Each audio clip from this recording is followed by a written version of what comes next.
Chapter 8. On Wednesday evening, the blaze of the setting sun turned the Pacific into molten turquoise. The sand changed from honey yellow to dark gold as the sun slipped into the sea.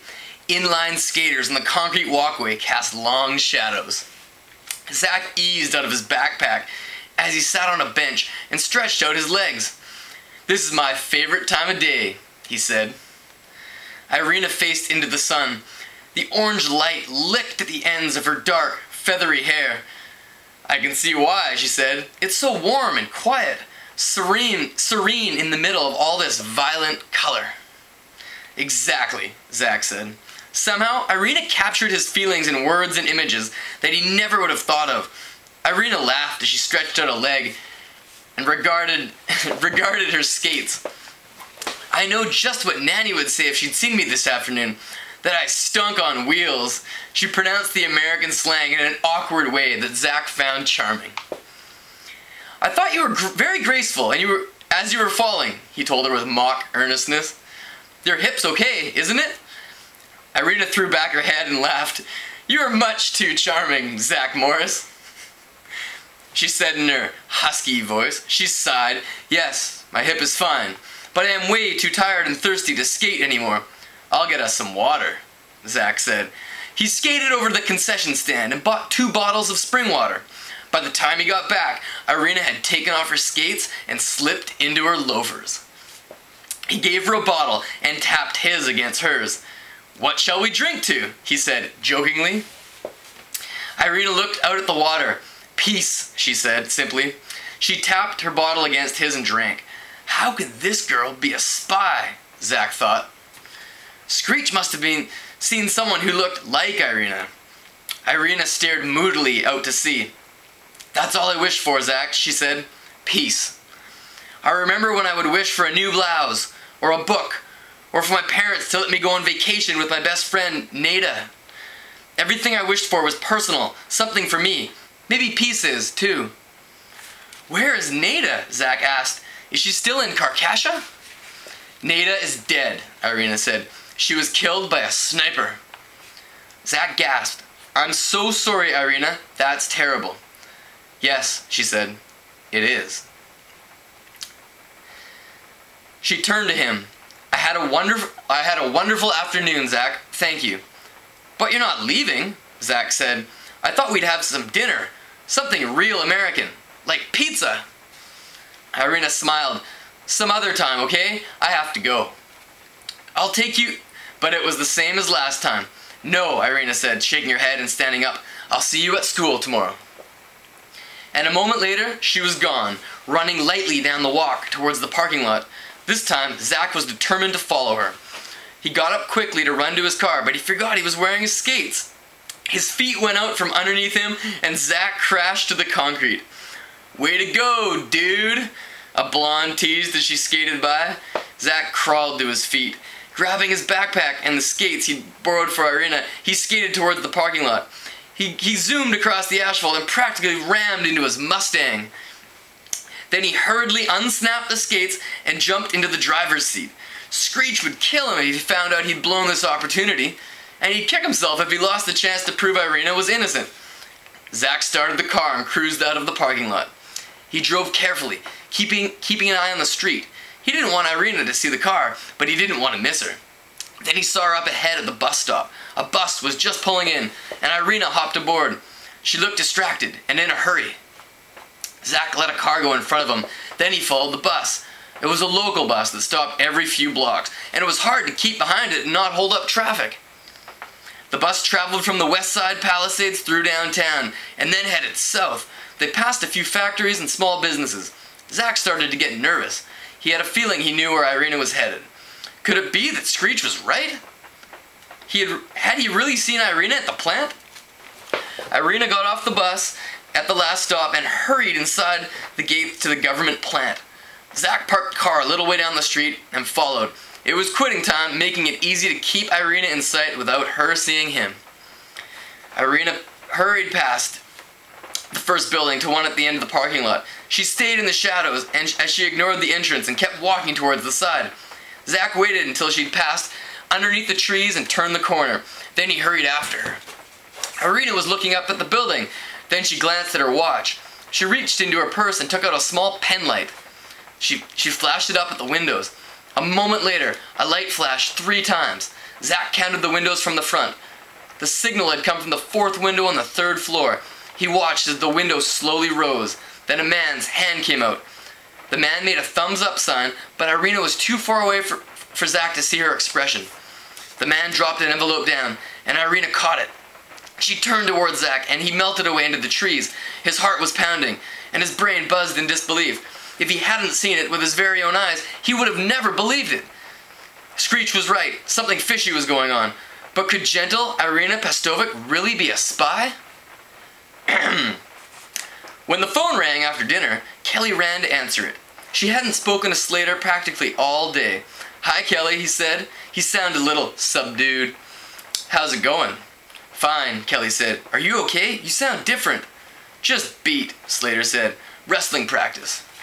He paused. "I didn't tell you. I talked to Jessie."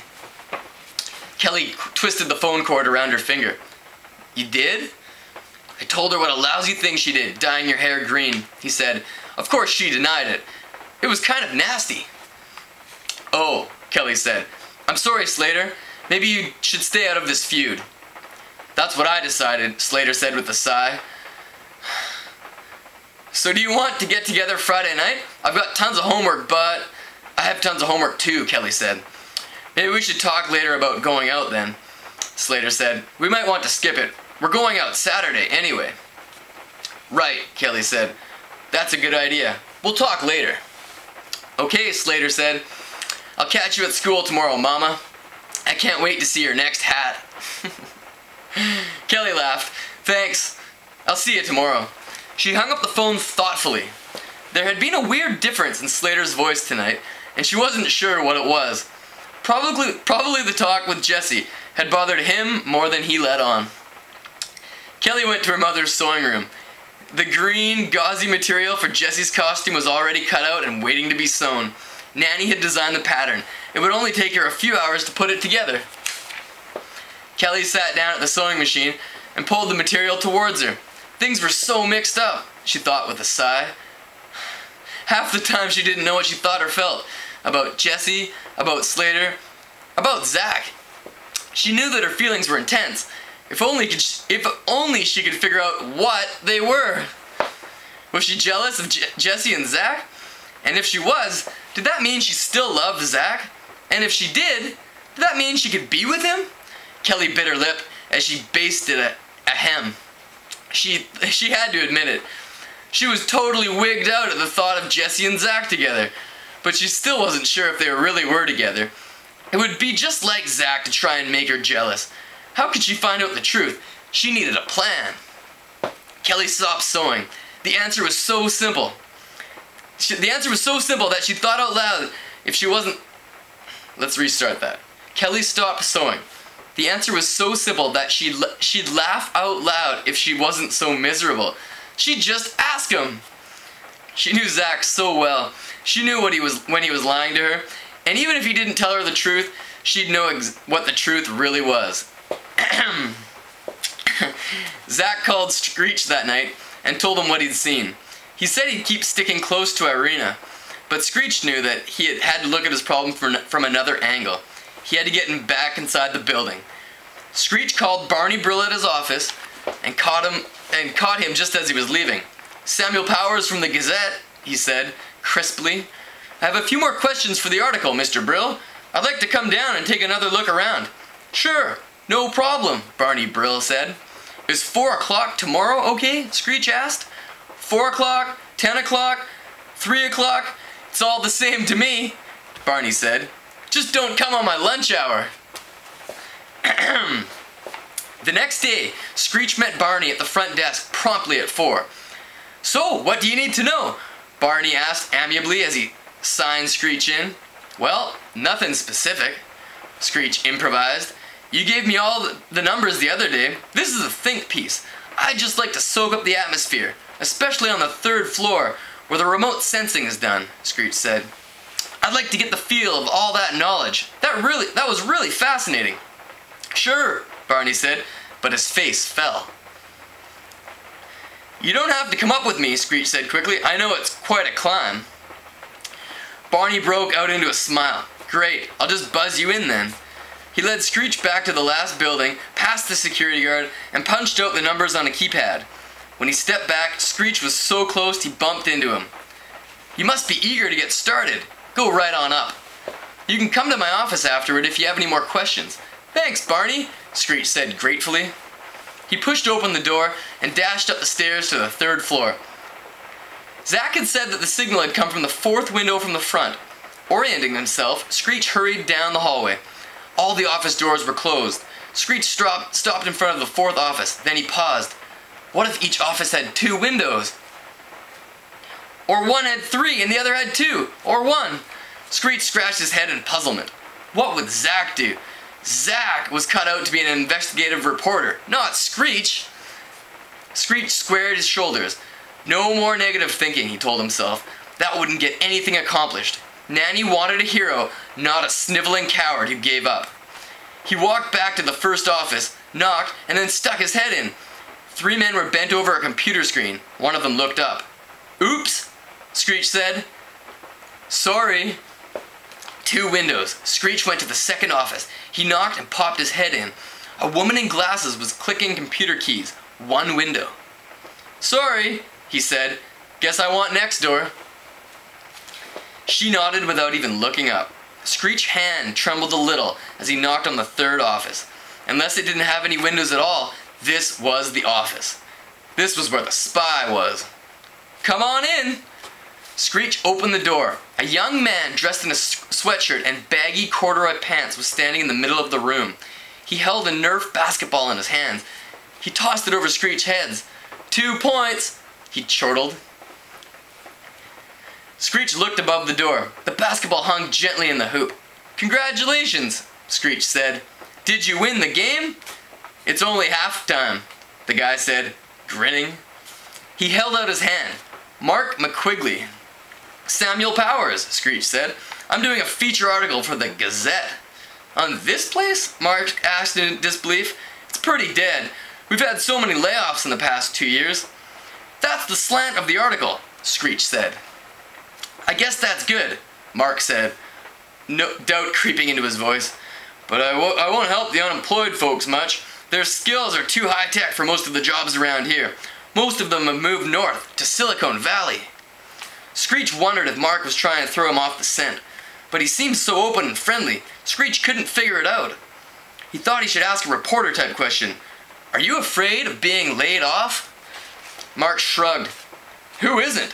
But despite that basketball hoop, they do keep me busy. Remote sensing is still an important field, no matter if there's a Cold War or not. It's still an unpredictable world." Mark leaped up and grabbed the basketball.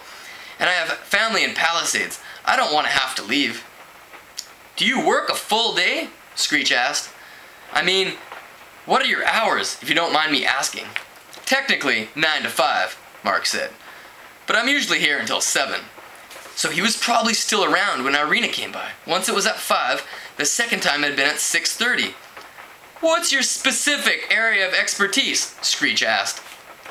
Mark shrugged. "It varies." He grinned at Screech. "Besides, I'm not allowed to tell you." Screech looked down at his notebook, but no brilliant questions occurred to him. Mark sure didn't seem like a dastardly spy. Screech didn't know what he'd been expecting. A confession? A code book to fall out of his pocket? A beautiful blonde in the closet? "Well," Screech said, "I'd better let you get back to work." "Good luck with the article," Mark called. His next ball swished into the hoop. Screech closed the door with a sigh. Was Mark the one who dropped the envelope to Irina? Or had someone else used his office? But how could Screech possibly find out who? He was at a dead end. Well, that's not the end of the book, but there's more after this.